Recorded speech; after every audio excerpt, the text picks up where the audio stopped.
जय हिंद everyone. So welcome back to awakening classes. So junior assistant का exam हमारा हो चुका है कल। अब पटवारी का एग्जाम है संडे को। तो इस वीक में जितने भी हम सेशन लेंगे वो सारे पटवारी ओरिएंटेड होंगे। तो आपने क्या करना है कि जो भी एक्सप्लेनेशन मैं साथ में दूंगा इसको अच्छे से देख के जाना है, क्योंकि अभी मैं जूनियर असिस्टेंट का एग्जाम मैंने देखा था, जो मैंने last marathon session in fact computer का ही डाला था, उसमें से ही जो मैंने एक्सप्लेनेशन दी थी उसके भी काफ़ी क्वेश्चन जो एग्जाम में आए थे। सो एक्सप्लेनेशन को ध्यान से सुना करो, जो ट्रेंड आजकल थोड़ा बहुत चेंज हो रहा है वो उससे कवर हो जाएगा। सो बिना टाइम वेस्ट के लेक्चर को स्टार्ट करते हैं। The very first question is the ability to recover and read deleted और damage files from a criminal's computer is an example of law enforcement speciality card. देखो होता क्या है कि आप क्या कर रहे हो, कोई डाटा या कोई डेटा डिलीट हो गया या डैमेज हो गया है, किसी क्रिमिनल था उसके पास कंप्यूटर, उसमें डेटा को डिलीट हो गया। अब आप उस डेटा को वापस रिकवर करना चाहते हो ताकि आपको एविडेंस मिले। उस प्रोसेस को क्या बोलते हैं? रोबोटिक्स, सिमुलेशन, कंप्यूटर फॉरेंसिक या एनिमेशन।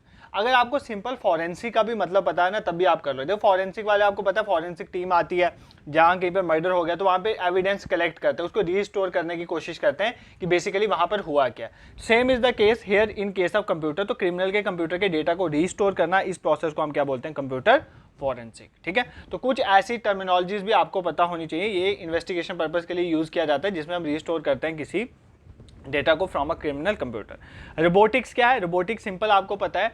रोबोटिक्स में हम डिज़ाइन कैसे होता है रोबोट का, या रोबोट को कंस्ट्रक्ट करना, उसके ऑपरेशन और यूज़ क्या क्या हो सकते हैं रोबोट का, ये सारी स्टडी हम जहाँ पर करते हैं उसको बोलते हैं रोबोटिक्स। ठीक है, सिमुलेशन क्या होता है? ये इंपॉर्टेंट टर्म है सिमुलेशन। देखो सिमुलेशन क्या होता है? कोई एक रियल लाइफ प्रोसेस है ना, उसका कोई ऑनलाइन वर्चुअल मॉडल सा क्रिएट करना, स्टिमुलेट करते हैं हम चीज़ों में, जैसे वर्चुअल गेमिंग वगैरह, ये सारा सिमुलेशन प्रोसेस में आ जाता है। ठीक है, एनिमेशन आपको पता ही क्या होता है। फॉर एग्जांपल एक कोई आपके पास स्टिल फोटो था, मतलब रुका हुआ, जैसे आप फोटो इमेज खींचते हो, एक उसको बोलते हैं स्टिल फोटो। अगर आप उस स्टिल फोटो को या GIF बना दो उसकी, या कोई मूविंग वीडियो बना दो, ये सारी चीज़ें किस में आ जाती हैं? एनिमेशंस में आ जाती हैं। ठीक है, तो स्टिल फोटो का जो रुका हुआ फोटो है, जो आप सिंपल फोटो खींचते हो, उसमें एनिमेशंस आ जाए। एनिमेशन मतलब उसमें उसका मूविंग वर्जन क्रिएट हो जाना, वीडियो वगैरह क्रिएट हो जाना, उसको हम क्या बोलते हैं? एनिमेशन। ठीक है, तो थोड़ी बहुत आपको ये टर्मिनोलॉजीज के बारे में पता होना चाहिए। Moving towards question number second, dash are use to identify a user who returns to a website. देखो किस चीज़ का यूज़ किया जाता है आइडेंटिफाई करने के लिए एक यूज़र को जो रिटर्न कर रहा है एक वेबसाइट में। फॉर एग्जांपल आपको एक वेबसाइट गए, फॉर एग्जांपल मान लेते हैं awakeningclasses.in, आप इस वेबसाइट में गए, आपने एक बार कोई अपना डेटा स्टोर करा, फॉर एग्जांपल आपने अपनी जीमेल डाल दी वहाँ पर। ठीक है, अब ये जो डेटा होगा ये अवेकनिंग क्लासेस में कहीं बैक एंड पे स्टोर हो जाएगा, जिसकी वजह से अगली बार अगर आप इस वेबसाइट में जाते हो तो वो आपको आइडेंटिफाई कर लेगा कि ये वो पर्सन है, इसकी जीमेल ये है, फिर जो आपकी ज़रूरत है उसके अकॉर्डिंग चीज़ें आपको शो करेगा। इस प्रोसेस को क्या बोलते हैं? इसको क्या बोलते हैं कि जिसको हम यूज़ करते हैं आइडेंटिफाई करने के लिए यूज़र को, जो रिटर्न कर रहा है किसी वेबसाइट में वापस आ रहा है, उसको आइडेंटिफाई करने के लिए यूज़ करते हैं। उसको कुकीज़ कहते हैं, प्लगइन्स कहते हैं, ASPs कहते हैं, या वेब कैम्स कहते हैं। पहले खुद ट्राई करो इस क्वेश्चन को। I hope you have tried it. देखो इस क्वेश्चन का आंसर है कुकीज़। इनको इंटरनेट कुकीज़, कंप्यूटर कुकीज़ भी कहते हैं। इसका मतलब क्या होता है? ये देखो एक छोटी सी टेक्स्ट फाइल होती है, ये वेबसाइट के ऊपर स्टोर हो जाती है। ठीक है, वेबसाइट के ऊपर स्टोर हो जाती है। इसकी वजह से क्या होता है? उस पर्सन की इंफॉर्मेशन वहाँ पे स्टोर होगी, अगली बार जब वो पर्सन वहाँ पर आएगा तो वो उसको आइडेंटिफाई कर लेगी। इस प्रोसेस को बोलते हैं कुकीज़। ठीक है, प्लगइन्स क्या होता है? प्लगइन्स क्या होता है? देखो एग्जाम्पल के तौर पे मैं आपको बताता हूँ, प्लगइन्स अच्छे से समझाऊंगा। जैसे फॉर एग्जाम्पल मैंने एक वेबसाइट बनाई awakeningclasses.in, उसमें कुछ फीचर नहीं थे, कुछ फीचर मतलब उसमें थे मॉक लेने के लिए, कुछ फीचर्स थे, कुछ फीचर नहीं थे। फॉर एग्जांपल जैसे रैंक जो आपको शो नहीं करता है। ठीक है, रैंक शो नहीं करता है। अब मैंने क्या करा, इसके बाद जो भी एग्जाम होगा तो मैंने वहां पर प्लग इन ले लिया है, किसका? रैंक का। अब आपको आपका कितना रैंक है मॉक में वो भी शो करेगा। तो ये बेसिकली क्या होता है? Plugins. Plugins are basically additional software होते हैं जिसको आप ऐड करते हो अपने मेन सॉफ्टवेयर में ताकि उसकी कुछ कैपेबिलिटीज बढ़ जाए, that are known as plugins. ठीक है, जैसे मैंने आपको बता दिया, वेबसाइट में मॉक दे रहे थे, मॉक में बाकी आ रहा था, आपके मार्क्स पता चल रहे थे बट आपके रैंक नहीं पता चलता, तो रैंक का प्लगइन एक मैंने अब इसमें ऐड करवा दिया है। बेसिकली वो नेक्स्ट जो भी एग्जाम होगा वहां से वो स्टार्ट हो जाएगा। ठीक है, ASPs जो है, ASPs का जस्ट इतना याद कर लो, ASPs की फुल फॉर्म क्या होता है अगर पूछने में भी? Active server page. क्या होती है? एक्टिव सर्वर पेजेस, इसके बारे में नहीं पूछेगा एग्जाम में, जस्ट ऑप्शन था तो मैंने बता दिया। एक्टिव सर्वर पेजेस को कहते हैं। वेब कैम आप सबको पता है, देखो आपका अगर कंप्यूटर है, कंप्यूटर के साथ आप एक कैमरा उसके साथ अटैच कर देते हो, डिजिटल कैमरा अलग से अटैच कर देते हो, जो आपको लाइव स्ट्रीमिंग हो गया या डिजिटल कॉन्फ्रेंस हो गया, इन सबको करने में हेल्प मिलता है। इसको बोलते हैं वेब, मतलब वेबसाइट, मतलब ऑनलाइन कैमरास, ठीक है, ऑनलाइन में हेल्प करता है आपको कैमरा एडिशनली जो आप किसी कंप्यूटर सिस्टम में अटैच कर दे, उसको बोलते हैं वेब कैम। अब आपको क्वेश्चन पता क्या आएगा एग्जाम में, वेब कैम क्या है, इनपुट डिवाइस है या आउटपुट डिवाइस है? इनपुट डिवाइस है, याद कर लेना, webcam is an input device. Next question पे मूव करते हैं, question number 3, what is the full form of PNG in the computer image format? Computer image format में पीएनजी की फुल फॉर्म क्या होती है आपने बताना है। Printable new graphics, portable network graphics, portable number graphics या पोर्ट नेचुरल ग्राफिक्स? पीएनबी क्या है? पोर्टेबल नेटवर्क ग्राफिक्स, यही है इसकी full form, portable network graphics, मतलब पोर्टेबल कैरी कर सकते हो। नेटवर्क ग्राफिक्स में बेसिकली होते क्या है, देखो इमेज को कंप्रेस करने के टाइम में ये यूज़ होता है। अगर आपने किसी इमेज को कंप्रेस करना है तो पीएनजीज की फॉर्म में इमेज, अब कभी कोई इमेज होती है वो लिखा होता है ये पीएनजीज की फॉर्म में, ठीक है। इसमें ये होता है कि इसमें बैकग्राउंड नहीं आती है, तो पीएनजीज की फॉर्म में आप इमेज बनाते हो, तो मतलब इमेज कंप्रेशन वगैरह में यूज़ होता है, पोर्टेबल नेटवर्क ग्राफिक्स से कहते हैं। नेक्स्ट क्वेश्चन पे मूव करते हैं, which keys are also known as toggle keys? इनमें से कौन सी कीज को टॉगल कीज बोलते हैं, ठीक है। Enter and escape key, caps lock है, नम लॉक, नंबर लॉक मतलब ऑल्ट शिफ्ट एंड कंट्रोल या F1 to F12, ये फंक्शन कीज है भाई। इनमें से कौन सी टॉगल कीज? टॉगल कीज होती हैं वो कीज जो अपने फंक्शंस को शिफ्ट करती रहती है, मतलब अपने फंक्शन को चेंज करती रहती है। फॉर एग्जांपल देखो यार, ये कैप्स लॉक आपको पता है ना, अगर आपने कैप्स लॉक नहीं दबाया तो स्मॉल लेटर में लिखेगा वो, ठीक है। अगर आपने कैप्स लॉक दबाया तो फिर वो कैपिटल लेटर में लिखना शुरू हो गया, तो मतलब कैप्स लॉक दबाने से कैपिटल लॉक आ रहा है और उसको छोड़ने से स्मॉल लेटर में आ रहा है, तो मतलब ये फंक्शन अपना चेंज कर रहा है। कैप्स लॉक दबाने के बाद जो लेटर लिखे जा रहे हैं वो कैपिटल में लिखे जा रहे हैं और दबाने से पहले स्मॉल लेटर में। इसी तरह नम लॉक भी क्या होता है, नंबर्स वाला लॉक, अगर आप इसको दबाओगे तो आपके नंबर्स चलेंगे वो राइट साइड वाले, नहीं तो नहीं चलेंगे, तो नम लॉक यही होता है। आई होप आपको समझ आ गया, इसको बोलते हैं टॉगल कीज। अब इसमें 3 होती हैं टॉगल, एक तो कैप्स लॉक पढ़ ले, एक होता है नम लॉक, और तीसरी भी इंपॉर्टेंट है, एग्जाम में पूछा जा सकता है, स्क्रोल लॉक, ठीक है। स्क्रोल लॉक, जैसे आप माउस के हेल्प से स्क्रोल करते हो ना, ऊपर नीचे ऐसे स्क्रोल होता रहता है ना, करके बता देता हूँ यार, जैसे ये स्क्रॉल हो रहा है ना, तो अगर आप इसको रोकना चाहते हो तो आप स्क्रॉल लॉक के ऊपर अगर उस बटन को दबा देते हो स्क्रॉल लॉक के ऊपर, तो आपका माउस भी स्क्रॉल नहीं करता, वो एक ही जगह फिक्स हो जाता है, फिर उसको हटाओगे तो वापस वो स्क्रॉलिंग स्टार्ट हो जाएगी। तो इसका भी फंक्शन चेंज हो रहा है, इसलिए हम इसको भी क्या कहते हैं, टॉगल कीज। तो caps lock, num lock, scroll key, याद कर लेना, these are toggle keys. Exam में क्वेश्चन आ जाएगा, फिर मुझे मत बोलना, क्योंकि क्वेश्चन इसी तरह के एग्जाम में पूछे जाते हैं। जैसे मैंने आपको ये पीछे वाले लास्ट लेक्चर में ही जो मैराथन सेशन था कंप्यूटर, उसमें आपको पढ़ा रहा था, उसमें ऑप्शन आया था डीएम में, तो मैंने आपको बताया था क्या होता है डायरेक्ट मेमोरी एक्सेस, जिसका मतलब होता है कि आप सीपीयू, ऐसे तो सीपीयू के थ्रू ही जाके आप इंफॉर्मेशन ले सकते हो ना, किसी भी कहीं भी स्टोर है इंफॉर्मेशन, बट अगर सीपीयू को रिजेक्ट कर दो, सीपीयू के थ्रू नहीं जाके डायरेक्टली अगर आप मेमोरी को एक्सेस करें, उसको बोलते हैं डायरेक्ट मेमोरी एक्सेस। और यही क्वेश्चन आपके जूनियर असिस्टेंट के एग्जाम में आया, ये 3 दिन पहले ही एडिशनल इन्फॉर्मेशन बताया था, इसीलिए आपको बोल रहा हूँ ये सेशन आपके लिए बेनिफिशियल है, तो आप इनको जरूर देख सकते हो। नेक्स्ट क्वेश्चन देखो, which of the following are physical device of a computer? यार ये तो बिल्कुल सिंपल क्वेश्चन है। फिजिकल डिवाइस क्या है जिसको आप टच कर सकते हो, छू सकते हो, वो कौन से डिवाइस है? हार्डवेयर, सॉफ्टवेयर, सिस्टम सॉफ्टवेयर या पैकेज? इसमें तो बताने की भी जरूरत नहीं है, आपको पता है कौन से डिवाइस होते हैं, वो हार्डवेयर डिवाइस है। मूविंग टू नेक्स्ट क्वेश्चन, देखो 2 मॉक के क्वेश्चन है, 36 क्वेश्चन टोटल हमने कवर करने। नेक्स्ट क्वेश्चन कहता है, what is the process of copying software program from secondary storage media to the hard disk drive is called? देखो आप क्या कर रहे हो, प्रोसेस कॉपी कर रहे हो, किसको? Software program. देखो फॉर एग्जांपल आपने कोई सॉफ्टवेयर डाउनलोड किया, पहले आप सॉफ्टवेयर को डाउनलोड, प्ले स्टोर में आपने सॉफ्टवेयर डाउनलोड किया, क्या वो डाउनलोड करके चल जाता है? नहीं, आप उसको क्या करते हो, इंस्टॉल करते हो। क्या करते हो? इंस्टॉल करते हो। उस प्रोसेस को बोलते हैं इंस्टॉलिंग। तो बेसिकली क्या हो रहा है कि इंस्टॉलिंग ही ये प्रोसेस होता है जिसमें आप किसी सॉफ्टवेयर प्रोग्राम को आपके किसी सेकेंडरी स्टोरेज में पड़ा हुआ है मीडिया में, उसमें आप उससे आप किस में ला रहे हो? Hard disk. ये हार्ड डिस्क सेकेंडरी स्टोरेज वाली नहीं है, यह आपके कंप्यूटर की इंटरनल हार्ड डिस्क है। तो जब भी आप देखो क्या होता है, जैसे मैं मान लेता हूँ मेरे पास एक सॉफ्टवेयर है, कोई भी सॉफ्टवेयर है, मैं मान लेता हूँ वेबसाइट ही है, इंस्टाग्राम ही है, मान लेते हैं इंस्टाग्राम ही है, ये भी एक तरह का सॉफ्टवेयर प्रोग्राम। तो आपने क्या किया, इसको इंस्टॉल किया, जब आपने इंस्टॉल किया ये हार्ड डिस्क के इंटरनल हार्ड डिस्क में आ जाएगा। जब आप इसको ओपन करते हो तो ये तब आपकी रैम में आता है, अदरवाइज ये इंटरनल हार्ड डिस्क में स्टोर रहता है। तो ये जो प्रोसेस होता है, जिस प्रोसेस में आप कॉपी करते हो सॉफ्टवेयर प्रोग्राम को सेकेंडरी स्टोरेज से और कहाँ पर ले आते हो उसको, इंटरनल हार्ड डिस्क के ऊपर। उस प्रोसेस को बोलते हैं इंस्टॉलिंग। तो इंस्टॉलिंग आप सबको पता है, जो भी हम सॉफ्टवेयर प्रोग्राम को इंस्टॉल करते हैं मतलब सेकेंडरी स्टोरेज मीडिया से उसको इंटरनल हार्ड डिस्क में ले आते हैं, इस प्रोसेस को क्या बोलते हैं, इंस्टॉलिंग। आप सबने भी इंस्टॉल करी हुई चीज़ें, आप सबको ये पता है, ठीक है। नेक्स्ट क्वेश्चन में मूव करते हैं। डाउनलोड होता है इंटरनेट से कोई चीज़ अपने में डाउनलोड करना, अपलोड, जैसे मैं अपलोड करता हूँ इंटरनेट में और तुम वो वीडियो देखने के लिए डाउनलोड करते हो, तो ये सब तो आपको पता है। नेक्स्ट देखो, व्हाट इज द शॉर्टकट की for subscript the selected text. किसी सिलेक्टेड टेक्स्ट की अगर सबस्क्रिप्ट बनानी हो, सबस्क्रिप्ट जैसे यार CO2 है ना, कार्बन डाइऑक्साइड में, ये O के नीचे 2 लिखा है ना, ये होती है सबस्क्रिप्ट। और अगर मैं ऐसे लिखूं x का स्क्वायर, ये जो ऊपर है ये सुपरस्क्रिप्ट। तो ये पूछा सबस्क्रिप्ट के लिए कौन सी आप शॉर्टकट की का यूज करते हो। Control plus equal to, control plus shift plus equals to, control plus shift plus minus, control plus F12। कौन सी यूज करते हो, कंट्रोल प्लस इक्वल्स टू। याद रखना सबस्क्रिप्ट के लिए, किसके लिए बोल रहा हूँ, सबस्क्रिप्ट के लिए control plus equal to use होती है। और अगर पूछे सुपरस्क्रिप्ट के लिए, मतलब ये एक्स के ऊपर लिखना हो, सुपरस्क्रिप्ट के लिए क्या यूज होता है, तो सुपरस्क्रिप्ट के लिए हमारा control plus shift plus equals to use होता है। यहाँ पर कंट्रोल प्लस इक्वल्स टू है, यहाँ पर कंट्रोल के साथ शिफ्ट भी दबाना है, फिर इक्वल टू दबाना है। ये प्लस का मतलब क्या होता है, मतलब पहले आपने कंट्रोल दबाना है, फिर शिफ्ट दबाना है, फिर इक्वल टू दबाना है। यहाँ पर सिर्फ कंट्रोल के बाद इक्वल टू दबाना है। This is clear to you, ठीक है।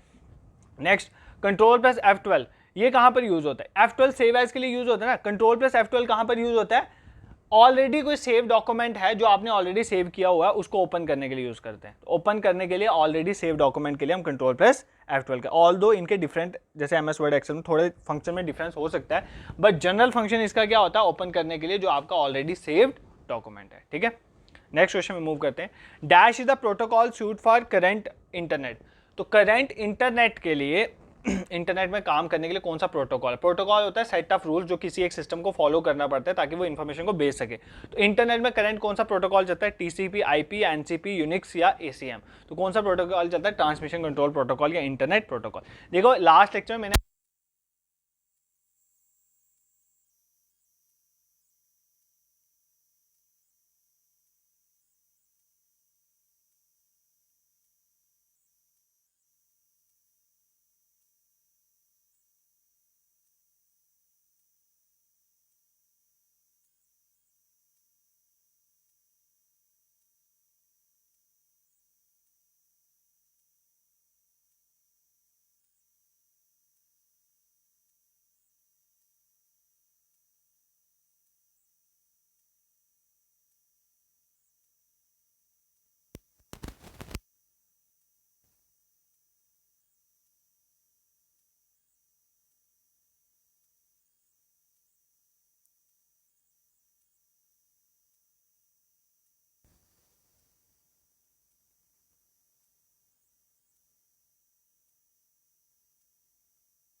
परमानेंट मेमोरी में आती है। प्रोसेसर ये CPU सेम थिंग है, प्रोसेसर या CPU एक ही चीज़ है।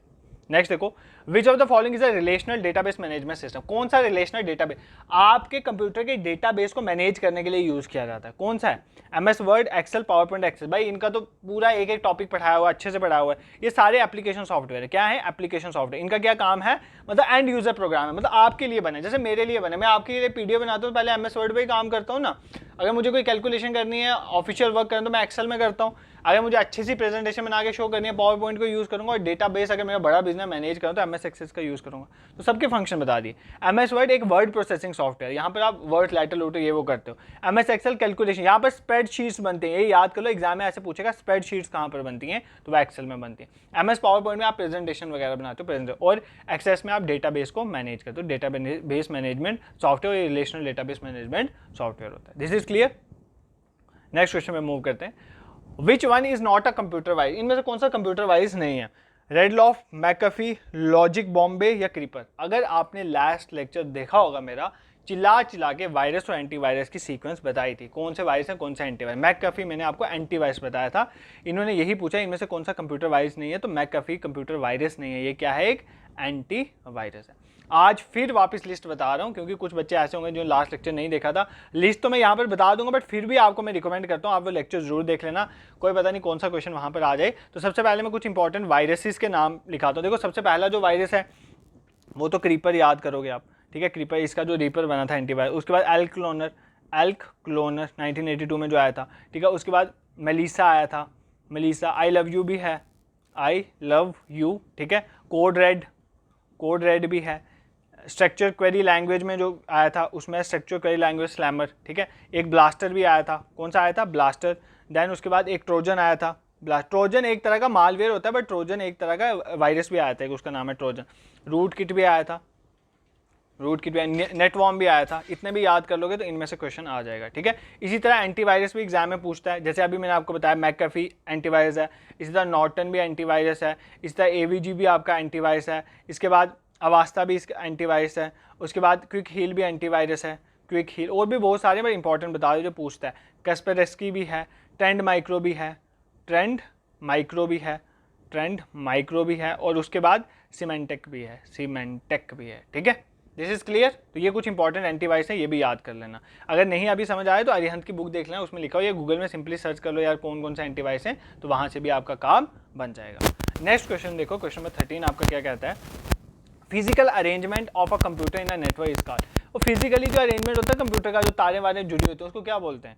आपने देखा होगा ना यार, स्टार टोपोलॉजी है, ये वो वाली टोपोलॉजी, आपने 5-6 तरह की टोपोलॉजी पढ़ी हो, मैं जिस तरह से वायर्स जुड़ती है, तो इसको बोलते हैं टोपोलॉजी। फिजिकल अरेंजमेंट, किस तरह से फिजिकली अरेंज होंगे कंप्यूटर किसी नेटवर्क में। नेटवर्क में क्या होता है? ये कंप्यूटर है, ये कंप्यूटर है, ये कंप्यूटर है, ये कंप्यूटर है, ये कंप्यूटर आपस में इस तरह से अगर जुड़े हुए हैं तो हम बोल देंगे ये कौन सा स्टार लाइक पैटर्न है, तो स्टार टोपोलॉजी। तो ये बेसिकली होता है हमारा क्या? टोपोलॉजी। दिस इज क्लियर, यहाँ पे आपको कोई प्रॉब्लम नहीं है। उसके बाद राउटिंग क्या होता है? ये इंपॉर्टेंट है राउटिंग।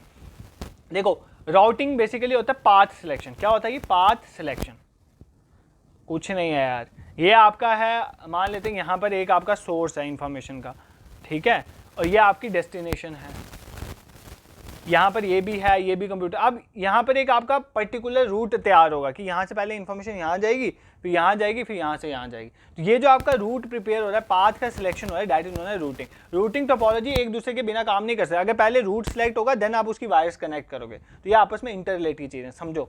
जस्ट आपको इतना पता होना चाहिए टोपोलॉजी में क्या होता है। टोपोलॉजी मतलब फिजिकली अरेंजमेंट, तारें जुड़ी हुई हैं। और रूटिंग में क्या होता है? आप एक पाथ डिस्टाइन करोगे किस किस पाथ से जा रहा है, सोर्स से लेकर डेस्टिनेशन में, अगर अपनी इन्फॉर्मेशन लेके जानी है, ठीक है? This is clear. प्रोटोकॉल तो 10 बार बता चुका हूँ। सेट ऑफ रूल्स जो फॉलो होते हैं जब भी हमें कुछ भी काम करना हो किस कंप्यूटर, चाहे इन्फॉर्मेशन ही भेजनी हो इंटरनेट में, तो वहाँ पर यूज होते हैं, ठीक है? Bandwidth important concept. बैंडविड्थ क्या होता है? एक गिवन टाइम में, एक किसी पर्टिकुलर टाइम, फॉर एग्जाम्पल मैं 10 सेकंड मान लेता हूँ, एक गिवन टाइम के अंदर मैक्सिमम कितना ट्रांसफर हो रहा है डेटा, मैक्सिमम डेटा ट्रांसफर कितना हो रहा है गिवन टाइम के अंदर, कितना मैक्सिमम डेटा ट्रांसफर हो रहा है किसी इंटरनेट, उसको बोलते हैं बैंडविड्थ। यार इंटरनेट की दुनिया में बैंडविड्थ वर्ड तो कितनी बार आपने सुना ही होगा, ठीक है? This question is clear to you. Moving towards question number 14। Question number 14 आपका क्या कहता है? What type of computer devices are computer speaker. Speaker कौन से डिवाइस है? इनपुट है, आउटपुट है, स्टोरेज है, या बोथ इनपुट एंड आउटपुट? बहुत सिंपल क्वेश्चन था। स्पीकर से आप सुनाई देता है आपको इन्फॉर्मेशन को बाहर आप तक भेजा, तो that is an example of output device. Which of the following is not a portable device, portable होता है जिसको कैरी कर सकते हैं, तो नॉट अ पोर्टेबल मतलब जिसको आप कैरी नहीं कर सकते। आईपॉड ले जा सकते हो कहीं भी, लैपटॉप इसीलिए तो है भाई, ले जा सकते हो, नोट पैड ले जा सकते हो, डेस्कटॉप कंप्यूटर खोल के कहीं ले जा सकते हो, नहीं वो फिक्स होता है। तो यहाँ पे इसका आंसर था डेस्कटॉप कंप्यूटर। ये तो बच्चों वाला सवाल हो गया। क्वेश्चन नंबर 16 देखो, dash programs perform day to day task related to maintenance of computer system. आपका कंप्यूटर सिस्टम इंस्टॉल हो गया, ऑपरेटिंग सिस्टम ने वो चलना शुरू कर दिया। अब उसमें रोज़ की मर्रा की ज़िंदगी में प्रॉब्लम्स तो आएंगी ना कंप्यूटर में, उसकी डे टू डे परफॉर्मेंस जो है उसको देखने के लिए, उसको मेंटेन करने के लिए हम किसका यूज़ करते हैं? Operating system. Operating system hardware software को कनेक्ट करके चला देता है, उसके बाद डेली का काम नहीं है। सिस्टम यूटिलिटीज, लैंग्वेज ट्रांसलेटर जो ट्रांसलेट करने में काम आता है, assembler, interpreter, compiler. Assembler assembly language को मशीन लैंग्वेज में कन्वर्ट करता है, ठीक है। इंटरप्रेटर और कंपाइलर दोनों हाई लेवल लैंग्वेज को मशीन लैंग्वेज मतलब बाइनरी 0-1 में कन्वर्ट करते हैं। But interpreter line to line करता है और कंपाइलर एट अ टाइम पूरा ही ऑब्जेक्ट कोड जो है चेंज कर देता है, सोर्स कोड को ऑब्जेक्ट कोड में चेंज कर देता है। आई होप ये आपको चीज़ें समझ आ रही होंगी, क्योंकि this is a revision session. अब मैं एक एक चीज़ खोल के पूरा नहीं बता सकता, जस्ट आपको लिंक करके चीज़ें दे रहा हूँ और इंपॉर्टेंट चीज़ें बता रहा हूँ, ताकि मे भी एग्जाम में वन लाइनर जैसे वो पूछ लिया गया, कुछ भी पूछा जा सकता है तो आप उसको ईजिली कर लो। तो इसका आंसर क्या है? Basically these are system utilities. तो सिस्टम यूटिलिटीज क्या होते हैं कि ऐसे प्रोग्राम होते हैं जो डे टू डे टास्क करते हैं, मतलब कंप्यूटर सिस्टम को मेंटेन करने के लिए ये काम होता है इनका। जैसे आपके एंटीवायरस को मैनेज करना, फाइल मैनेज करना, डिस्क को कंप्रेस करना, डिस्क क्लीनर, लास्ट लेक्चर में मैंने आपको बताया था, ठीक है। एप्लीकेशन सॉफ्टवेयर क्या होता है? These are the end user program, मतलब जो हमारे काम के लिए ना, ये कंप्यूटर मेंटेन करने के लिए इसमें हम डायरेक्टली काम करते हैं, ये यूजर के लिए होते हैं। तो एंड यूजर प्रोग्राम जो स्पेसिफिक तरह के काम करते हैं, जैसे MS ऑफिस आपका हो गया। नेक्स्ट देखो, which unit is use to measure the speed of a printer. तो प्रिंटर की स्पीड जो है किस में मेजर होती है? डॉट्स पर इंच। भाई ये quality of printer, quality of printer पूछे किस में मेजर होती है? तो डॉट्स पर इंच, डॉट्स पर इंच याद कर लेना। पेज पर मिनट, कैरेक्टर पर मिनट, ऑल ऑफ अ। देखो इन दोनों में ही करते हैं, बट मेजरली हम यूज करते हैं पेजेस पर मिनट। तो स्पीड जो है प्रिंटर की वो कितने पेज पर मिनट में कर रहा है, उसके लिए हम यूज करते हैं पेजेस पर minute. 18th question, what do you call a program in execution. अगर कोई भी प्रोग्राम एग्जीक्यूट हो रहा है, मतलब वो अभी चल रहा है प्रोग्राम, अब उसको क्या बोलोगे? कमांड में है, प्रोसेस चल रहा है, या टास्क है, या इंस्ट्रक्शन है? नाम से ही पता चल रहा है, अगर कोई प्रोग्राम एग्जीक्यूट हो रहा है तो हम बोलेंगे वो प्रोसेसिंग में है, तो उसको बोलते हैं प्रोसेसिंग। आप वर्ड यूज़ करते हो ना, अभी वो प्रोसेसिंग में है, अभी मेरा सिस्टम प्रोसेसिंग में है। तो प्रोसेसिंग होता है जब कोई प्रोग्राम एग्जीक्यूट हो रहा है, ठीक है। देखो इंस्ट्रक्शन क्या होता है? इंस्ट्रक्शन वर्ड आप सबने सुना है, इंस्ट्रक्शन होता है जो भी आप मतलब एक तरह का कोई टास्क देते हो किसी को, ऑर्डर देते हो, काइंड ऑफ ऑर्डर देते हो ना किसी कंप्यूटर, उसको बोलते हैं इंस्ट्रक्शन। और किसी एक स्पेसिफिक इंस्ट्रक्शन को बोलते हैं कमांड, ठीक है, स्पेसिफिक इंस्ट्रक्शन। और टास्क तो क्या होता है? टास्क तो काम होता है, टास्क क्या होता है आप सबको पता है, ठीक है। तो half of the lecture is over. तो I have an important information for you all. 2 minute सुन लो, उसके बाद स्टार्ट करते हैं। देखो JKP कांस्टेबल का फॉर्म जो है वो फिल हो रहे हैं, ठीक है। तो मैं सोच रहा हूँ, बच्चों का मुझे आ रहा था, मेल्स वगैरह आ रही हैं काइंड ऑफ कि सर JKP कांस्टेबल स्टार्ट करो। आपके भी, आप खुद भी होंगे या आपके भाई बहन या कुछ भी जो भी होंगे नॉन में जो JKP कांस्टेबल की तैयारी करना चाहते हैं, तो मैं इसके लिए फ्री कोर्स स्टार्ट करूँगा यूट्यूब में। जैसे मैं यूट्यूब में हमेशा पढ़ाता हूँ तो फ्री ही चल रहा है, तो इसके लिए मैं कोशिश करूँगा कि मैं कंप्लीट हो। जैसे मैं यहाँ पर MCQ रिवीजन सेशन वहाँ पर मैं पढ़ाऊँगा पहले, देन MCQ का रिवीजन सेशन लगाऊंगा, मॉक वगैरह भी होगा, PDF वगैरह भी टेलीग्राम पर शेयर हो जाएगी, ठीक है। ये सारा मैं स्टार्ट करने की सोच रहा हूँ, आपके एग्जाम के बाद ही करूँगा, टेंशन मत लेना। 10 सितंबर से मैं सोच रहा हूँ कि ये मेरी पहली क्लास होगी, मैं यहाँ से स्टार्ट करूँगा। अब मुझे आपकी हेल्प चाहिए। देखो आपने देखा होगा कि डिफरेंट चैनल्स एडवर्टीजमेंट वगैरह करते हैं, मैंने आज तक ना कोई एडवर्टीजमेंट करवाई है, तो ना मैं अभी सोच रहा हूँ। बट मेरा ये मेन एजेंडा ये है कि मुझे ये हेल्प चाहिए कि मैंने यहाँ पर ना एक टेम्पलेट वगैरह प्रिपेयर करा हुआ है, मतलब एक काइंड ऑफ पेज वगैरह प्रिपेयर करा हुआ है, एक टेम्पलेट अच्छा सा प्रिपेयर करा हुआ है, वो मैं टेलीग्राम में आपके साथ शेयर कर दूंगा, ठीक है। टेलीग्राम ग्रुप जो है जिसका लिंक डिस्क्रिप्शन में आपके साथ शेयर कर दूंगा। आपने मेरे लिए ये करना है कि जो भी आपके सोशल मीडिया अकाउंट्स हैं, ठीक है, इतनी हेल्प मेरी कर देना, जो भी आपके सोशल मीडिया अकाउंट है, जैसे बीट व्हाट्सएप है, इंस्टाग्राम है, या और भी आपके ग्रुप्स वगैरह हो सकते हैं फ्रेंड्स के, जो भी आपके सोशल मीडिया अकाउंट्स है, आपने वो उसमें सर्कुलेट करना है। उसमें जो भी इंफॉर्मेशन लिखी हुई है, कुछ भी नहीं है, आप देखोगे आपको पता चल जाएगा। जो मैंने आपको यही बताया कि क्लासेज होंगी, कैसे कैसे पढ़ाएगा, यही चीज़ का मैंने बनाया हुआ है। तो आप वो अपने फ्रेंड्स वगैरह के साथ शेयर करना। अगर आपको लगता है कि यहाँ पर अच्छी मेहनत की जा रही है और आप करना चाहते हो तभी करना, अदरवाइज करने की जरूरत नहीं है। अगर आप मुझे हेल्प करना चाहते हो काइंड ऑफ इस इनिशिएटिव में, तो आप जरूर शेयर करना टुवर्ड्स योर फ्रेंड, जो भी जिसने भी फॉर्म भरा हुआ है उनके साथ आप इसको शेयर कर सकते हो। ताकि अगर मैं सोच रहा हूँ कि अगर मैं स्टार्ट करूँ, देखो बच्चे पेड कोर्सेज ले लेते हैं ना, जैसे सुपरवाइजर के टाइम में भी यही होता है, बच्चे पेड कोर्सेज ले लेते हैं और बाद में उनको पता चलता है वहाँ पर कुछ है नहीं अच्छा, बाद में यहाँ पर आते हैं और फिर बोलते हैं हमने पैसे वेस्ट किए। इसलिए मैं इसका स्टार्टिंग से ही स्टार्ट करने की सोच रहा हूँ, तो आप वहाँ पर शेयर करना सबके साथ। And second thing is that अगर आप चाहो कि मेरी इन्फॉर्मेशन के लिए कि सर आपको कैसे पता चलेगा, तो जो टेलीग्राम में एडमिन्स है ना, टेलीग्राम में ही ऊपर आ जाएंगे आपको एडमिन्स, आप उनको मैसेज कर सकते हो। तो जो भी आपने कहीं पर शेयर करा हो, अगर आप चाहते हो आप उनके साथ स्क्रीनशॉट शेयर कर सकते हो, वो मेरे तक पहुंच जाएगा, ठीक है। अदरवाइज देखो 24 आवर्स मुझे दे दो, कहीं भी अगर आप कोई पोस्ट करते हो तो 24 घंटे के लिए तो करते ही हो ना, जैसे व्हाट्सएप स्टेटस भी रहता है या इंस्टाग्राम, तो 24 घंटे के लिए आप कर दो। मैं अभी जब तक वीडियो यहाँ तक आप पहुँचे तब तक मैं शेयर कर दूंगा, आपने इसको लगा देना, 24 घंटे तक रहने दो, उसके बाद आप इसको रिमूव कर देना, ठीक है। इतनी आप हेल्प मेरी करोगे और मेरे को पूरा विश्वास है आप करोगे, ठीक है। This is it for the discussion part. अब स्टार्ट करते हैं। 18 क्वेश्चन तक कवर हो गया। 19th question is third generation computers use. देखो ये क्वेश्चन अभी आया है जूनियर असिस्टेंट में, पीछे वाले लेक्चर में ही पढ़ाया था, फर्स्ट सेकंड थर्ड फोर्थ। अगर आपको जस्ट ये भी पता होता है क्या यूज हो रहा है तब भी क्वेश्चन निकल जाना था। तो थर्ड जनरेशन कंप्यूटर में हमने क्या यूज करा था, vacuum tube integrated circuit transistor, very large scale integration. देखो पहले में वैक्यूम ट्यूब थी, सेकंड में ट्रांजिस्टर, थर्ड में इंटीग्रेशन, उसके बाद वेरी लार्ज स्केल इंटीग्रेशन, उसके super large scale integration circuit हम यूज कर रहे हैं, ठीक है। ये तो बता दिया हो अच्छे से।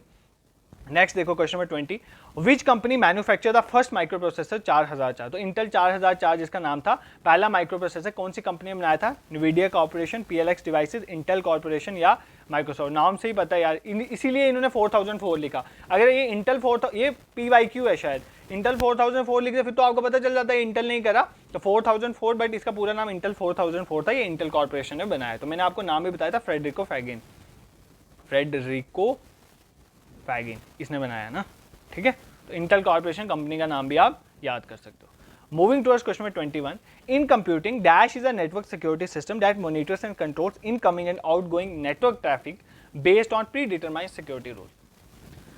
ऐसे ही अंग्रेजी झाड़ी हुई है क्या मतलब, देखो कंप्यूटर में क्या होता है, एक ऐसा नेटवर्क सिस्टम होता है जो कंट्रोल करता है कि नेटवर्क जो ट्रैफिक, मतलब फॉर एग्जाम्पल हम लोग एक ही बार, फॉर एग्जाम्पल जब सेल लगती है ना, एक ही लोग एक ही बार टूट जाते हैं, कुछ मेन होते हैं ओरिजिनल अकाउंट होते हैं, कुछ फेक भी होता है। ये होती है नेटवर्क ट्रैफिक। इस नेटवर्क ट्रैफिकिंग को बेसिकली जो है कंट्रोल और मेंटेन करने का काम करता है based on pre determined security rule. हमने पहले ही उसको सिक्योरिटी रूल डिफाइन किए होते हैं। इसको क्या बोलते हैं, कुकीज़ हमने पढ़ लिया। कुकीज़ होता है कि अगर एक बार यूज़र एक बार आया है किसी जगह पर, दूसरी बार जब वो आएगा तो उसको आइडेंटिफाई करना। स्पाईवेयर, वेयर जब भी आ जाए ना समझ लेना मालवेयर है। क्या है वेयर का मतलब, वेयर का मतलब होता है सॉफ्टवेयर, वेयर का मतलब होता है सॉफ्टवेयर डिवाइस, और स्पाई मतलब जासूसी करेगा। इसका मतलब ये क्या है, एक तरह का मालवेयर है, मतलब जो फंक्शनिंग खराब करेगा। स्पाईवेयर वो होते हैं जो आपके, जैसे फॉर एग्जाम्पल मेरे फ़ोन में इंपॉर्टेंट इन्फॉर्मेशन है उसकी जासूसी लेंगे और कहीं और जगह पे भेजें, तो दैट इज स्पाईवेयर। स्पैम आपको पता है, आपने स्पैम वर्ड सुना होगा ईमेल वगैरह कंटेक्स्ट में, जो आपकी अनडिजायर्ड हो, जो अननेसेसरी मैसेजेस वगैरह मेल्स आते हैं उसको बोलते हैं स्पैम। इस क्वेश्चन का आंसर है फायरवॉल। फायरवॉल बेसिकली एक नेटवर्क सिस्टम होता है जो कंट्रोल करता है इनकमिंग और आउटगोइंग जो भी नेटवर्क ट्रैफिक है। तो प्री डिटरमाइंड सिक्योरिटी रूल्स के बेसिस में हम इसको क्या करते हैं, हम इसको डिफाइन करते हैं, ठीक है। नेक्स्ट क्वेश्चन पे मूव करते हैं। Question number 22, which of the following is not a soft copy device. कौन सा नहीं है soft copy, plotter, projector, monitor, speaker. तो इनमें से कौन सा सॉफ्ट कॉपी डिवाइस नहीं है हमें बताना है, ठीक है। सॉफ्ट कॉपी डिवाइस नहीं है, तो आप इसका मुझे आंसर कमेंट सेक्शन में दोगे, ठीक है। कमेंट सेक्शन में इसका आंसर दो। कुछ क्वेश्चन नहीं ना दिया, मुझे बताओ प्लॉटर है, प्रोजेक्टर है, मॉनिटर है, स्पीकर है, इनमें से कौन सा सॉफ्ट कॉपी डिवाइस नहीं है। नेक्स्ट क्वेश्चन देखो, which is not a basic function of a computer. Computer का बेसिक फंक्शन कौन सा नहीं है, एक्सेप्ट करना और प्रोसेस करना डेटा। बिल्कुल यार, प्रोसेसिंग तो कंप्यूटर सीपीयू करता है, आपको पता है। डेटा को स्टोर करना, बिल्कुल मेमोरी यूनिट है। Scan text and process data, data process करता है, स्कैन नहीं करता कंप्यूटर। कंप्यूटर कहाँ पे स्कैनिंग करता है, कंप्यूटर के साथ स्कैनर होता है जो स्कैन करता है, जो एक इनपुट डिवाइस है। तो बेसिक फंक्शन कंप्यूटर का स्कैनिंग नहीं है, बेसिक फंक्शन उसका इन्फॉर्मेशन को एक्सेस करना, प्रोसेस करना और स्टोर करना होता है। तो तीनों चीज़ें ऑलरेडी यहाँ पर मैंशन थी। इन HTTPS hyper text transfer protocol में जो आगे एस वर्ड यूज है उसका मतलब क्या है, सिंपल, सिक्योर, स्टाइल शीट या सर्वर। एस का मतलब होता है secure. Hyper text transfer protocol एक ऐसा प्रोटोकॉल है जिसमें आप इंटरनेट वगैरह में यूज करते हो, ठीक है। और उसमें सिक्योर मतलब सेव करने के लिए सेफ्टी वाला कंपोनेंट जब ऐड करे थे, इसलिए उसके लिए वर्ड सिक्योर डाला था, ठीक है। क्लियर है ये। नेक्स्ट देखो क्वेश्चन नंबर 25। क्वेश्चन नंबर 25 क्या कहता है आपका, अ लोकल और restricted communication network created for private network is called. हाँ, एक रिस्ट्रिक्टेड लोकल एरिया में जो कम्युनिकेशन नेटवर्क होता है, जो किसके लिए क्रिएट किया है, प्राइवेट नेटवर्क के लिए। मतलब फॉर एग्जांपल ये मेरी एक कंपनी है ना, इस कंपनी के ऑफिस के अंदर ही सारे कंप्यूटर में अगर मैं नेटवर्क प्रोवाइड कर रहा हूँ, उसके लिए क्या यूज़ होगा, अल्टरनेट, लोकल नेट, इंट्रानेट, एक्सट्रानेट। देखो लोकल नेट दे के यहाँ पे नहीं लगा देना लोकल या कम्युनिकेशन, इसका आंसर लोकल नेट नहीं है, इसको बोलते हैं इंट्रानेट। क्या बोलते हैं, इंट्रानेट। मतलब इंटरनेट का मतलब है जब कोई भी आप अपने ही किसी मतलब जैसे बैंक के अंदर ही 5-6 कंप्यूटर उसमें कनेक्ट कर दिया तो उसको बोलते हैं इंटरनेट। एक्स्ट्रा नेट में क्या होता है, एक तो हो गया इंटरनेट जब सारे कंप्यूटर कनेक्ट है नेटवर्क वर्ल्ड के, एक होता है एक्स्ट्रा। एक्स्ट्रा नेट होता है जैसे फॉर एग्जाम्पल मैंने अपने एम्प्लॉयज़ तो कनेक्ट किए ही किए हुए हैं, प्लस में थोड़ा मेरे बाहर वाले आउटसाइड पार्टनर में उनको भी इन्फॉर्मेशन भेज रहा हूँ, वो एक्स्ट्रा नेट में आ जाता है। ठीक है, तो लोकल नेट क्या है, लोकल नेट बेसिकली ऐसा कोई टर्मिनोलॉजी इसके स्टूडेंट नहीं है, एक कंपनी का नाम है जो इंटरनेट सर्विसेज को प्रोवाइड करता है, तो ये याद कर सकते हो। ठीक है, नेक्स्ट एक है आपके पास, आपका डोमेन है dot net is use for. हाँ, ऐसा क्वेश्चन आता है, जैसे फॉर एग्जाम्पल पूछ लेगा डॉट इन, जैसे है ना अवेकनिंग क्लास डॉट इन कहाँ यूज होगा, .gov.in कहाँ यूज होता है, .com क्या मतलब होता है, .edu का काम क्या होता है। ठीक है, ये वेबसाइट डिफरेंट होती है ना, तो इसी तरह जो डोमेन है डॉट नेट वो किसके लिए यूज होता है, एजुकेशन इंस्टीट्यूशन के लिए, इंटरनेशनल ऑर्गेनाइजेशन के लिए, इंटरनेट इंफ्रास्ट्रक्चर सर्विस प्रोवाइडर के लिए, या बिजनेस इंस्टीट्यूशन के लिए। तो डॉट नेट वो होता है, डॉट नेटवर्क मतलब इंटरनेट इंफ्रास्ट्रक्चर और जो इंटरनेट का इंफ्रास्ट्रक्चर और सर्विस प्रोवाइड करते हैं ना, वो अपने लिए।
सात मिनट लगेंगे, अच्छे से कंसंट्रेशन से पढ़ो। Which one among the following MS Excel function is to remove extra spaces from a cell और स्ट्रिंग। किसी सेल या किसी स्ट्रिंग में अगर कोई एक्स्ट्रा जगह है उसको रिमूव करना हो तो आप किसका यूज करते हो। ये कल मैंने MS एक्सेल में कुछ चीजें आपको बताई थी। देखो यहाँ पे लेन जो है एलियन लेन, इसका मैंने ऑलरेडी आपको, लेन क्या होता है, फॉर एग्जाम्पल आपका कोई टेक्स्ट है, ठीक है, टेक्स्ट स्ट्रिंग है, आप इसमें कितने करेक्टर्स हैं, ठीक है, ये 2 करेक्टर का टेक्स्ट है, 3 का करेक्टर, अगर इसको काउंट करना हो लेन का यूज करते हैं। रिप्लेस क्या होता है, कोई फॉर एग्जांपल आपका टेक्स्ट है किसी सेल के अंदर, आपने इसको रिप्लेस करना विद अदर टेक्स्ट, तो उसके लिए हम रिप्लेस का यूज करते हैं। ठीक है, स्ट्रिम क्या है, बेसिकली इस क्वेश्चन का आंसर ट्रिम ही है। ट्रिम ही होता है MS एक्सेल में, अगर आपने एक्स्ट्रा स्पेस जो आपकी किसी सेल या स्ट्रिंग में उसको रिमूव करना, ट्रिम। फॉर एग्जाम्पल आप एडिटिंग वगैरह करते हो ना यार, आप में से गर्ल्स जो है वो इंस्टाग्राम वगैरह पोस्ट डालते हो, तो एडिटिंग जब करते हो फॉर एग्जाम्पल आपने, सभी करते हैं यार, ये पोर्शन है, ये पोर्शन है, ये पोर्शन आपने रखना है, ये पोर्शन रखना है, ये काटना है, तो आप यहाँ से यहाँ सेलेक्ट करते हो, फिर इसको ट्रिम करके डिलीट कर देते हो, इसको बोलते हैं ट्रिमिंग, यहाँ से यहाँ तक फिर उड़ा देते हो, इस प्रोसेस को बोलते हैं ट्रिमिंग, मतलब एक्स्ट्रा स्पेस को रिमूव करना। ठीक है, एक्स्ट्रा चीज को रिमूव करना। नेक्स्ट देखो question number 29, which of the following is not a type of Microsoft Access database object. तो माइक्रोसॉफ्ट एक्सेस डेटाबेस में कुछ ऑब्जेक्ट्स होते हैं, जैसे टेबल हो गया, फॉर्म मॉड्यूल, वर्कशीट नहीं होते। वर्कशीट मैंने आपको बताया किसके साथ एसोसिएटेड है, वर्कशीट एक्सेल के साथ एसोसिएटेड है। तो अगर इतना भी आपको पता होता है, ये तीनों नहीं भी पता होता तो भी आपका काम बन जाता है। एट द एंड हमें आंसर पे ही पहुंचना होता है, that's our ultimate goal. Question number 30 देखते हैं। Which of the following section, कह रहा है इनमें से कौन सी सेक्शन जो है does not exist in slide layout. तो स्लाइड लेआउट जो व्यू होता है उसमें जो है इनमें से कौन सी सेक्शन एग्जिस्ट नहीं करती है, ठीक है। प्रेजेंटेशन में जो स्लाइड लेआउट होता है उसमें कौन सी सेक्शन एग्जिस्ट नहीं करती है, टाइटल, लिस्ट, चार्ट या एनिमेशन। देखो स्लाइड लेआउट में एनिमेशंस एग्जिस्ट नहीं करते हैं, ठीक है। स्लाइड लेआउट में ऊपर में टाइटल होता है, ठीक है, मतलब बट ये जो है ना एनिमेशंस वहाँ पर नहीं होती हैं, तो ये याद कर लेना। बाकी टाइटल्स होता है, लिस्ट होती है, चार्ट होती है, ये सब होता है बट एनिमेशंस नहीं होते हैं। नेक्स्ट देखो क्वेश्चन में 31, विच of the following memory is used in digital camera. आपके डिजिटल कैमरा में कौन सी मेमोरी यूज होती है, man memory, virtual memory, cache memory या फ्लैश मेमोरी। देखो मेन मेमोरी हो गया, वर्चुअल कैश मेमोरी, ये सारी मेमोरी जो है ना आपकी टेम्परेरी स्टोरेज में आती है, ठीक है, वोलेटाइल मेमोरीज। देखो जो हमारी डिजिटल कैमरा में पड़ती है फ्लैश मेमोरी, कौन सी पड़ती है, फ्लैश मेमोरी। क्यों पड़ती है उसका रीजन आपको समझना है। एक तो फ्लैश मेमोरी फास्ट होती है, फास्ट बाकी सेकेंडरी स्टोरेज से, रैम रोम से नहीं, रैम रोम से तो कम ही फास्ट होती है, बट बाकी जो सेकेंडरी स्टोरेज है, क्योंकि फ्लैश मेमोरी सेकेंडरी स्टोरेज में चाहिए ना हमें, क्योंकि हमें डेटा स्टोर करना होता है परमानेंट जिसमें कंप्यूटर का। तो फ्लैश मेमोरी एक तरह का क्या है, मतलब फास्ट है, इसलिए हम इसको यूज़ करते हैं। सेकंड जो मोस्ट इंपॉर्टेंट चीज़ है क्यों हम फ्लैश मेमोरी यूज़ करते हैं, एक तो आपको पता है जैसे कैमराज में पड़ती है, तो कैमराज जो डिजिटल कैमरा है वो पोर्टेबल, आपने उठा के एक जगह दूसरी जगह लेके जाने। फॉर एग्जाम्पल आपका कैमरा गिर जाता है तो मैकेनिकल शॉक होगा उसके ऊपर, मतलब मैकेनिकल शॉक आएगा जब वो गिरेगा, टूटेगा, तो उसकी वजह से क्या होता है कि अगर आप रैम रोम यूज़ करोगे तो उसमें उसके डेटा में इंपैक्ट पड़ जाता है, बट ये मैकेनिकल शॉक के लिए रेजिस्टेंट होता है, तो ज़्यादा मेमोरी जो इसके अंदर स्टोर डेटा है उसमें ज़्यादा इंपैक्ट नहीं पड़ता, इसलिए हम फ्लैश मेमोरी का यूज़ करते हैं, ठीक है।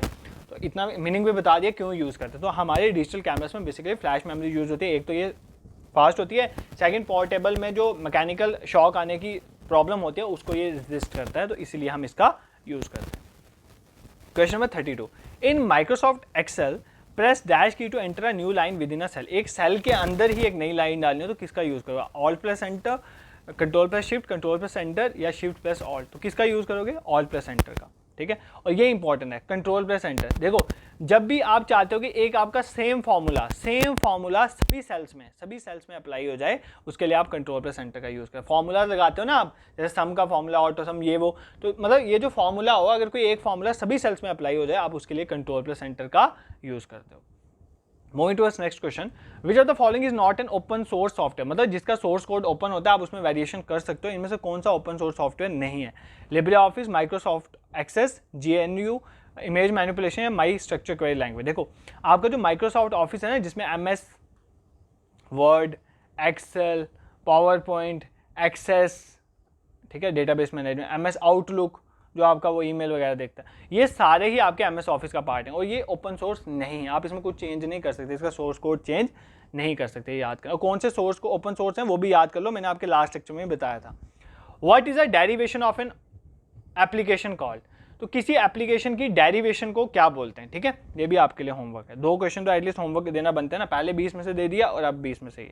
Question number 35, this piece of software is used to control hardware and devices and allow an operating system to make use of the hardware, ठीक है। कह रहा है कि ये कौन सा सॉफ्टवेयर है जो कंट्रोल करता है हार्डवेयर डिवाइस को और अलो करता है ऑपरेटिंग सिस्टम को वो हार्डवेयर का यूज़ कर सके, तो वो कौन सा होता है, device driver, device management, device system या हार्डवेयर पेरिफेरल डिवाइस। देखो डिवाइस ड्राइवर पता क्या होता है, फॉर एग्जांपल आपने प्रिंटर, एक स्पेसिफिक की बात कर रहा हूँ, आपने एक प्रिंटर, एक हार्डवेयर है, उसको कंप्यूटर में कनेक्ट किया, तो अगर डिवाइस ड्राइवर क्या करेगा, प्रिंटर को चलाने में हेल्प करेगा, ठीक है। प्रिंटर लगा हुआ है तो वो कैसे चलेगा, वो डिवाइस ड्राइवर देख रहा है, ये एक स्पेसिफिक देख रहा है, प्रिंटर का केस देख रहा है। But for example device management क्या होता है, एक ऐसा सॉफ्टवेयर है जो जितने भी हार्डवेयर डिवाइसेज हैं, ऑपरेटिंग सिस्टम कैसे उसको यूज़ करे, ये सब देखता है, इसको बोलते हैं डिवाइस मैनेजमेंट। तो डिवाइस ड्राइवर में आप कोई भी जो एक्सटर्नल डिवाइस लगा रहे हो उसके लिए यूज़ होता है। एक इंपॉर्टेंट चीज़ है हार्डवेयर पेरिफेरल डिवाइस, जो भी आप हार्डवेयर कंप्यूटर के साथ बाहर से कनेक्ट करते हो, जैसे आपने माउस कनेक्ट कर दिया, जैसे कीबोर्ड कनेक्ट कर दिया, ये सारे हार्डवेयर पेरिफेरल डिवाइसेज में आते हैं। ये टर्मिनोलॉजीज भी आपको पता होनी चाहिए क्योंकि टर्मिनोलॉजीज के बेसिस में आजकल क्वेश्चन आ रहे हैं, ठीक है। वो फुल फॉर्म्स वगैरह ज़्यादा नहीं आती बट टर्मिनोलॉजीज आती हैं। Laser printing is an electrostatic digital printing process. What is the unit of printing speed in laser printing. Laser printing में प्रिंटिंग स्पीड कैसे, कोई भी प्रिंटर हो यार, ज़्यादातर जो अच्छे प्रिंटर हैं उनमें पेजेस पर मिनट ही चलता है, स्पीड मैंने आपको ऑलरेडी बता दिया। और डॉट्स पर इंच, ये क्या है, क्वालिटी ऑफ प्रिंटर बताता है। ये 2 पॉइंट आप बिल्कुल भी नहीं भूलोगे, ठीक है। This is clear. तो ये आपका आंसर्स जो हैं यहाँ पर लगा के टेलीग्राम पे PDF वगैरह में शेयर करवा दूंगा। टेलीग्राम का लिंक डिस्क्रिप्शन में। और पटवारी वाले बच्चों के लिए ये मॉक टेस्ट शेड्यूल था, OMR बेस्ड मॉक टेस्ट है, बट शेड्यूल को मत देखो। 1 हफ्ते के बाद आपका एग्जाम है, OMR शीट भरने में गलती मत करना। मैं लिंक डाल दूंगा एक डिस्क्रिप्शन में कि how to enroll for mock test. ये मॉक टेस्ट हैं 3, 1-2 भी दे दो, OMR शीट प्रिंट निकाल के आपको पता चल जाएगा, ठीक है। उस वीडियो से आपको हेल्प मिल जाएगी किस तरह से आपने इसमें इनरोल करना है। देखो कुछ नहीं है, 39 रुपीज़ चार्जेज है आई थिंक इसके, तो कुछ भी नहीं है वो। तो आप एक बार देख के जाओगे, प्रैक्टिस देख के जाओगे, that will be beneficial to you. And the second thing is that अगर आपको हमारा इनिशिएटिव पसंद आ रहा है, आपको लग रहा है कि आपके लिए कुछ किया जा रहा है and you want to help me some sort of, क्योंकि आप बोलते हो कि सर हम चाहते हैं कि हम ये वो करते हैं शेयर, तो आज जो मैंने आपको काम दिया है, डू इट।